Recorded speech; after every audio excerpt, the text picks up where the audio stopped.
India is the world's largest arms importer, but since 2020 border conflict with China, Delhi has pursued increased exports of its own defence industrial manufacturers. As of March 2024, India's defence exports have exceeded $2.4 billion, marking a nearly 150% increase from 2020. As India provides more arms to the region, what does that say about its influence? And also, what benefits does it bring to the countries that it supplies to? Well, India has a very robust defense industry for many years, and they are able to produce helicopters, tanks, submarines on their own. So the fact that they are willing to export, especially to countries that's against China, it indicates that it itself is not intimidated by China. As you know, India and China has the border conflicts themselves. So they're trying to increase influence, but I don't think they have as good of a overall plan as far as how to utilize that influence. So right now, yes, missile sales to the Philippines, but there is other things in Asia that India can push itself into. It's more successful in South Asia area and some other smaller countries in other continents. But Asia, I think it's a new start for India, and it's doing it not only for its economic benefit, but also I think for a lot of political reasons. Yeah. So does it represent a challenge to China? To Do you China, see it that way? absolutely, Yeah. absolutely. Okay. And Professor Gore, Indian reports say that the military has prioritized now not a third aircraft carrier. It will replace its older of the two existing ones, but it will not seek an increase in that capability. What is driving, and instead, it wants to invest in submarines. So what is driving that shift in priority? First of all, India's position, especially as subs, is trapped by Russia. And India is trying to get away from technological dependency on Russia. So right now, Indian government is trying to purchase submarines from Germany, or to talk about technological cooperation with Germany and even with Japan.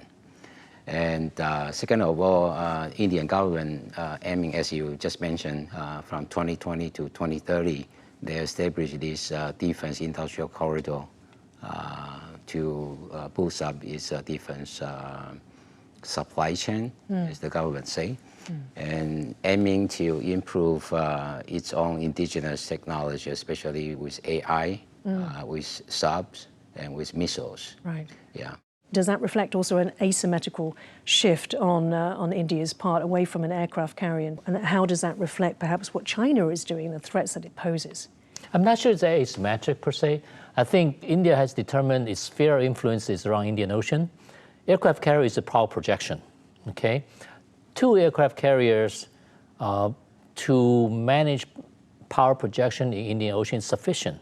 It's what they believe. And submarine is a definite deterrence factor, as Professor Gore said earlier, that it's so unpredictable and stuff. So they decided to go with that. It's not necessarily asymmetric per se, but it's a defense strategy concerning how far you want to project your power. And in India's case, they're not interested in projecting power into the Pacific or Atlantic. Indian Ocean is where they're at, and it's not that big, it's not that far. Right, okay. Now, Chief of the Staff of the Philippine Armed Forces, Romeo Browner, also said Manila is keen for South Korea to join the Squad, an informal security grouping of the Philippines, Australia, Japan, and the United States established in 2024. He said of South Korea, "We believe they also have a stake in the security aspect of the region."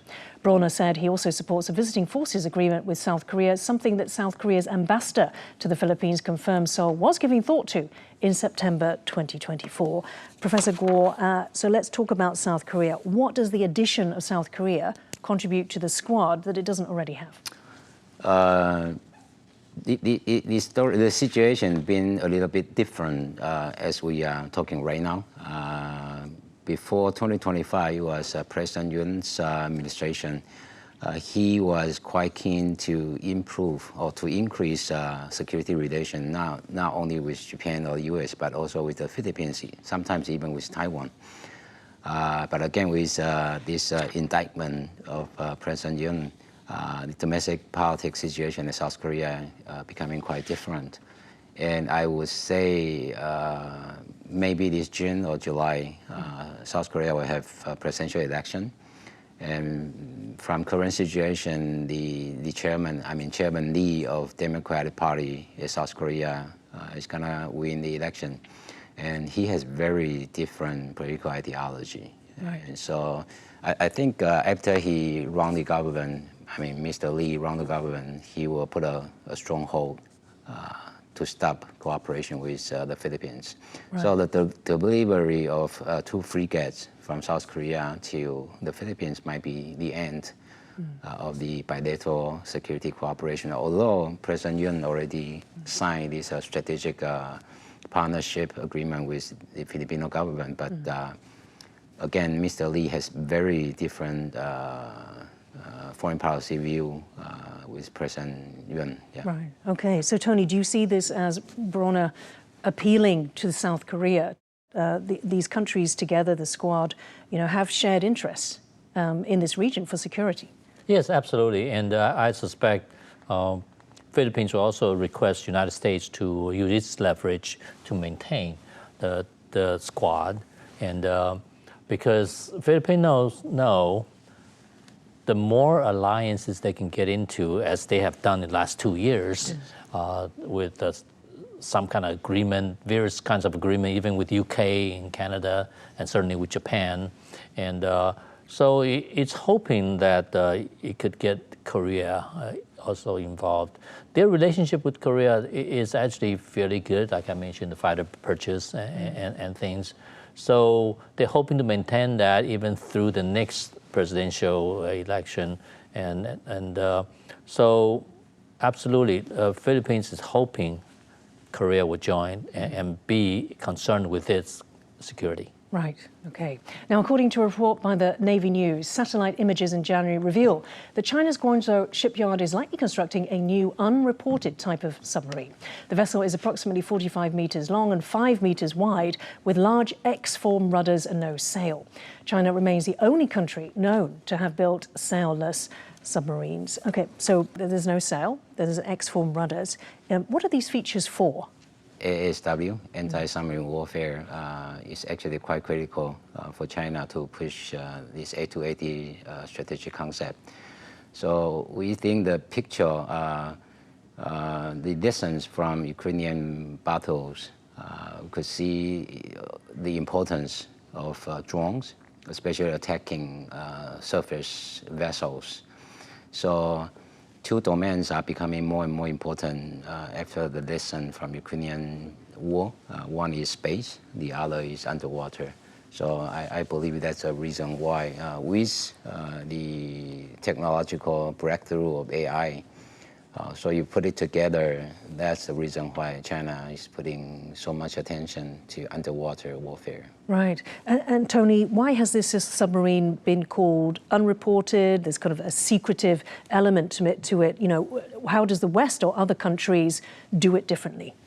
Well, this submarine is kind of strange because it is too large to be an unmanned submarine, and it's too small to be a manned submarine.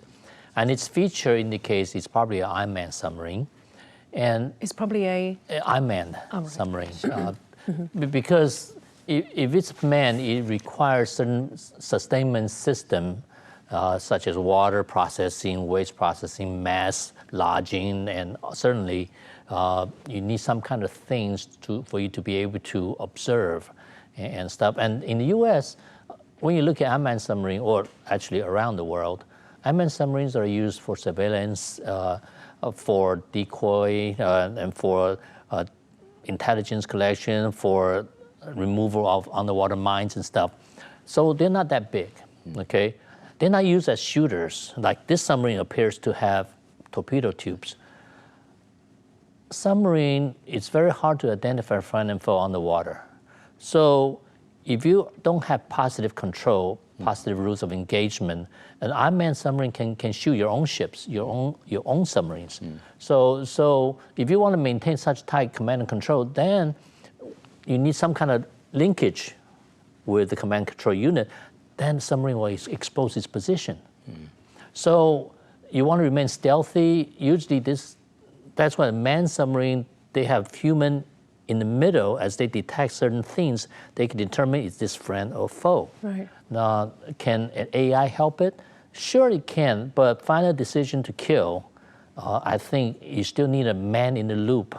So to have an unmanned submarine that big, carry torpedo, it makes the world wonder, what is China doing?